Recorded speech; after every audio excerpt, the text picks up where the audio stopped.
Hey guys, good morning. बिहानको 11 बजेको छ। हामी चाहिँ अब कामको तयारीमा लाग्दैछौँ। यस्तो मजाको घाम लागिरहेछ, साथमा हिउँ परेको थियो, अहिले त छैन है।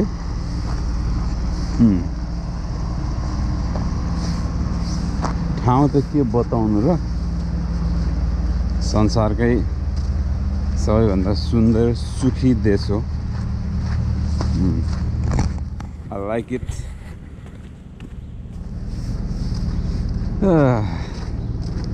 मस्त घाम अनि हिउँ। हाम्रोतिर चाहिँ स्यालको बिहे भन्छ नि, घाम र पानी परेको बेलाको त्यस्तै लाग्छ क्या। नारायण दाईको केही गीतहरू याद आउँछन् यस्तो बेलामा। मेरा सारा जीवन सबै अनि लिब्रिक गर्दै हामी हिँड्दैछौँ। यही साथमा एउटा पुरानो गोप्रो छ, यसैले एक दुईवटा भिडियो बनाउने अनि हाल्ने हैन। मैले भन्छ नि, cousin of Mount Everest, cousin brother not the cousin. सेताममै फुलेका हिउँका ढिक्काहरू।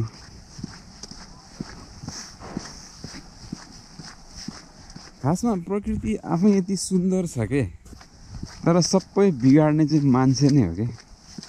सब बिगार्ने मान्छे हो कि।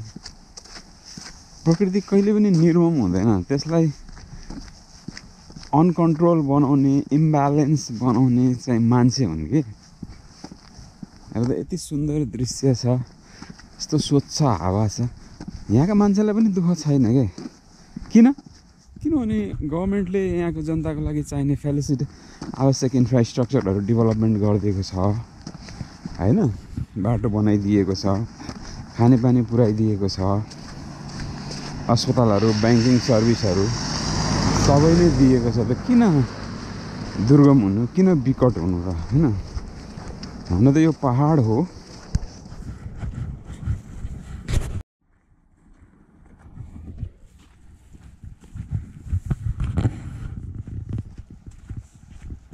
Hello, good morning. अनि किन चाहिँ त्यस्तो हुनु र हैन। सबै थोक त पुऱ्याइरहेछ, बाटो यति राम्रो छ, यति पहाडमा पनि हेर हिउँ। गुटन मर्गन कता अनि यस्तो दामी बाटो छ हिमालको फेदमा। तपाईँको यो भनेको त लगभग नाम्चेतिर यतिको बाटो बनाइदिने भने त्यहाँका जनताले कति सुख पाउँथ्यो होला। म कहिलेकाहीँ सम्झिन्छु क्या। केले पिरोल छ हाम्रो सरकारलाई, आइरहनु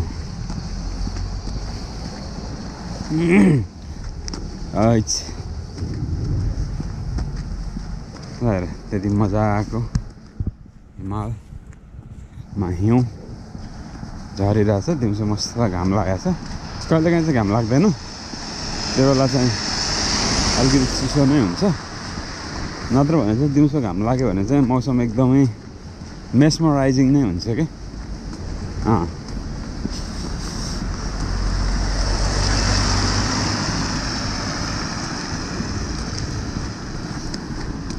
त्यही त, हामी हाम्रो गभर्मेन्टबाट धेरै ठुलो अपेक्षा गर्दैनौँ, तर सामान्य मान्छेको लागि पनि बेसिक निड फुलफिल हुने चाहिँ राज्यले पुरा गर्नुपर्ने एउटा रेस्पोन्सिबिलिटी पुरा गरिदिए पुग्छ क्या। यहाँ एउटा सर्ट तपाईँको 7 दिन लाउँदा पनि मैलो हुँदैन, किनकि कुल वेदर, डस्ट छैन, पल्युसन छैन, किन मैलो हुन्छ।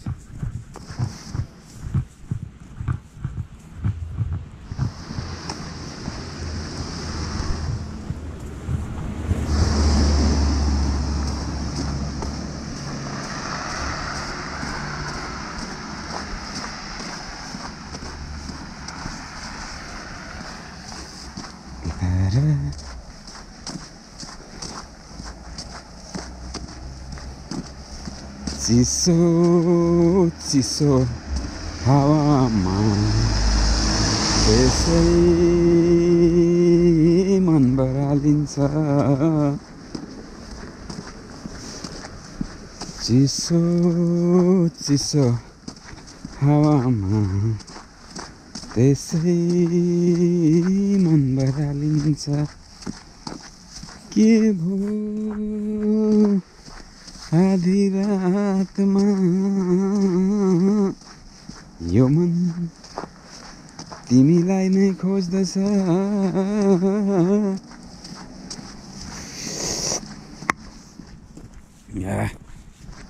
मस्तको घाममा करिब 15 मिनट जति हिँडिन्छ त्यति हिँडेपछि आजको कोटा पुग्छ 15 मिनट इधर उधर गर्दाखेरि आधा घन्टा बिहान आधा घन्टा बेलुका पुगी त हाल्यो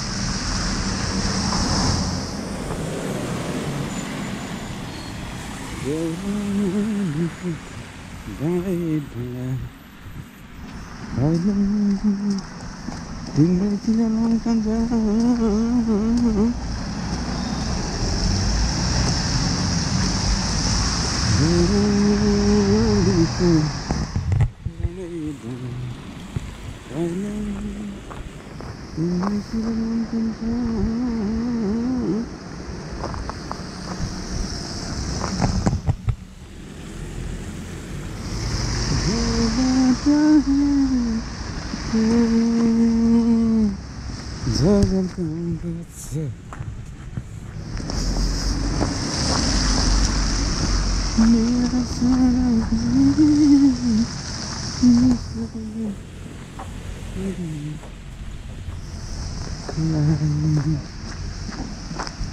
वाया ल हेर फुपू माउन्ट एभरेस्ट कि फुपू कान्छी फुपू अब यिनको नाम के दिने मैसुरा एभरेस्ट भनिदिन्छ मैया एभरेस्ट भनिदिनुहुन्छ यिनी चाहिँ कान्छी फुपू बाँकी त यहाँ मामा छोरा ठुलो बा छोरा काका छोरा कति छन् त्यो दुईवटा देखिने चाहिँ ऊ चाहिँ काका छोरा ए फुपूको छोरी दुईजना मिलेर यहाँ पुरै तहल्का मचाइरहेछन्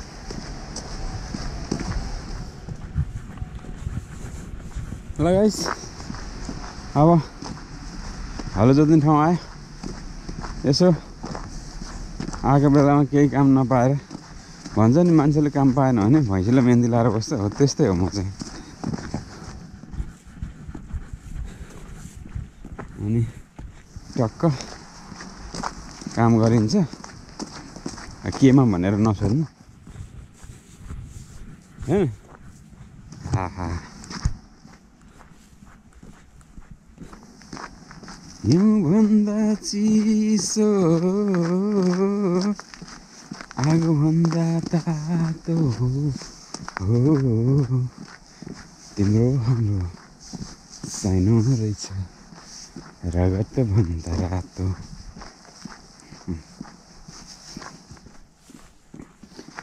ए जाडोमा जे खाए नि पच्छ के नखाए नि पच्छ खाए नि पच्छ यहाँको मान्छे भात खाँदैन भोके पाउरोटी खाएर बस्छन्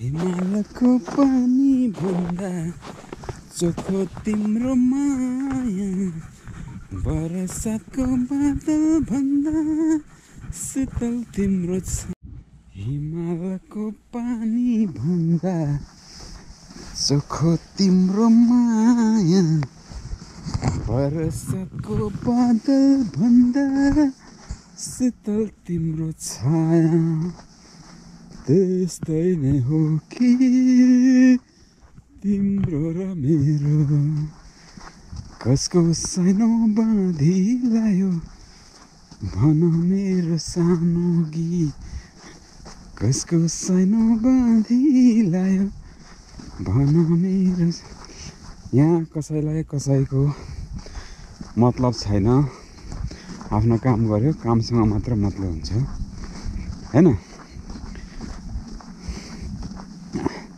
अब 65 प्लसका एजेडहरू पनि आफ्नो नित्य काम गरिरहन्छन्। त्यही भएको भएर टेन्सन हुँदैन के, इन्कम जेनेरेट मन्थली भइरहन्छ, विकली भइरहन्छ। त्यो भएको भएर खासै प्रब्लम चाहिँ हुँदैन। हिमालको पानी भन्दा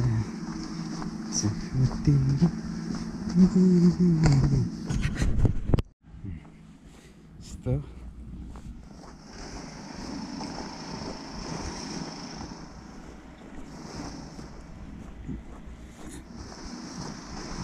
अब हाम्रो मनाङ, मुस्ताङ, रोल्पा या हिमाली भेगतिर यतिको हिउँ पर्यो भने चाहिँ त्यहाँ कष्ट नै हो के, किनकि त्यहाँनिर जीवन सर्वसुलभ छैन। तर यहाँ त्यस्तो छैन।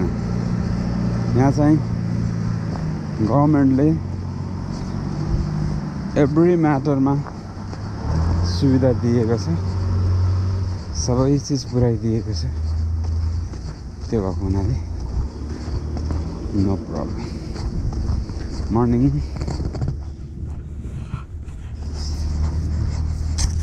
अनि गभर्मेन्ट इज एभ्रिथिङ क्या। अब हाम्रो देश सानो छ, सुन्दरै छ। अब दुर्गम क्षेत्रहरू त धेरै सफा भन्दा पनि क्वालिटीको हिसाबले एयर क्वालिटी राम्रो छ सहरको क्षेत्रमा। तर त्यहाँ के छैन, विकासका पूर्वाधारै छैन। अस्ति एउटा समाचार पढेको थिएँ, हाम्रो देशको प्रधानमन्त्री अमेरिका गएर आउँदा 4 करोड 27 लाख सिद्धियो होइन। एटलिस्ट त्यो पैसा चाहिँ अमेरिका नगएर दुर्गमको कुनै एउटा बाटो पिच गरिदिएको भए, मेरो मनमा लागेको कुरा है, लाग्न त पाउँछ नि, गरिदिएको भए कति जाति हुन्थ्यो।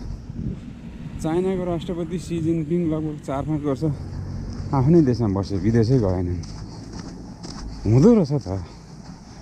अनि हाम्रालाई चाहिँ किन गइहाल्न पर्ने, मेरो मनमा लागेको कुरा है। अनि उदेक लाग्छ कि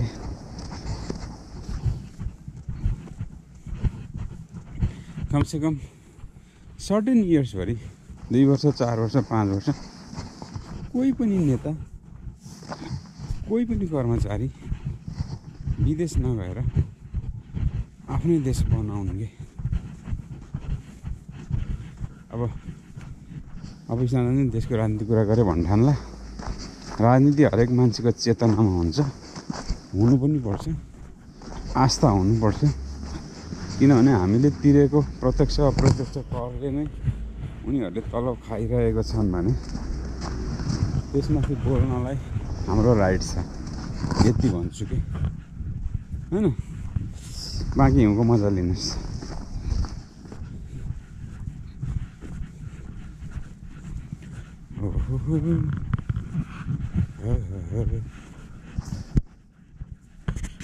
यो रोडमा ल्याएर फालेछन् हिउँ।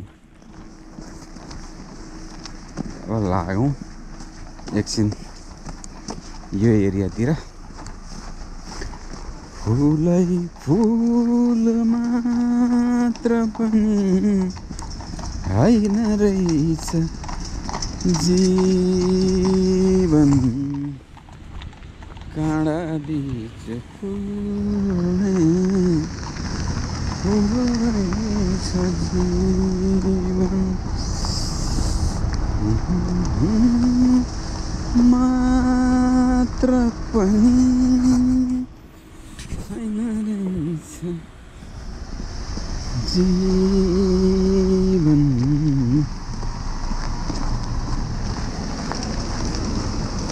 ल गाइस, आजको टुर हाम्रो यहीँसम्म मात्र भयो।